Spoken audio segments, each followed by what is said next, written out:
हर हर महादेव भक्तन, स्वागत है आपका हमारे चैनल विशु आर्ट में। धीमी भावुक पृष्ठभूमि संगीत। प्रेम एक ऐसा अनुभव जो शब्दों में बंध नहीं सकता, और जब प्रेम की बात होती है तो सबसे पहला नाम आता है राधा कृष्ण का। यह कोई साधारण प्रेम कथा नहीं, बल्कि यह आध्यात्मिक प्रेम की वो ऊंचाई है जो आज भी करोड़ों दिलों को स्पर्श करती है। आज हम जानेंगे राधा और कृष्ण की वह दिव्य कहानी जो जन्म जन्मांतर तक अमर है। कृष्ण का जन्म मथुरा में हुआ था, लेकिन अत्याचारों से बचाने के लिए उन्हें गोकुल में नंद बाबा और यशोदा मैया के पास भेज दिया गया। गोकुल में ही एक अद्भुत बालिका जन्म ले चुकी थी, राधा रानी। राधा और कृष्ण बचपन से ही एक दूसरे के प्रति आकर्षित थे।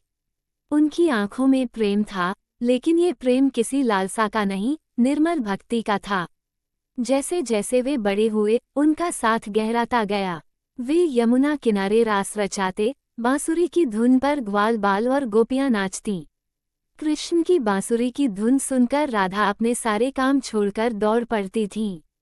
कृष्ण के लिए राधा केवल प्रेमिका नहीं थी, बल्कि उनकी आत्मा का अंश थी। रासलीला केवल एक नृत्य नहीं, बल्कि आत्मा और परमात्मा के मिलन का प्रतीक है।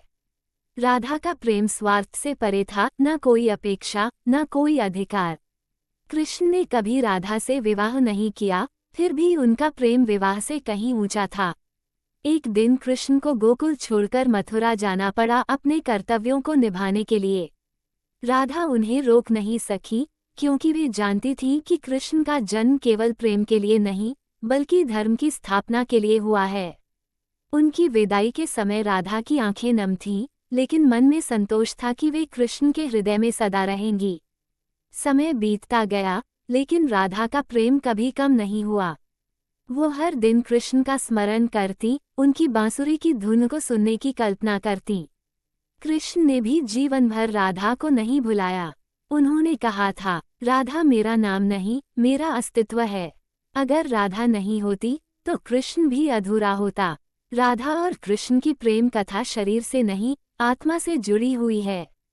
उनका प्रेम दिखाता है कि सच्चा प्रेम किसी अधिकार की मांग नहीं करता, बल्कि समर्पण में विश्वास रखता है। आज भी जब कोई सच्चा प्रेम करता है तो उसे राधा कृष्ण की जोड़ी में अपना प्रतिबिंब दिखाई देता है। जहाँ जहाँ राधा कृष्ण का नाम लिया जाता है, वहाँ प्रेम अपने पवित्रतम रूप में प्रकट होता है। जय श्री राधे। अगर आपको कहानी अच्छी लगी हो तो चैनल को लाइक करें और सब्सक्राइब करें। जय श्री कृष्ण।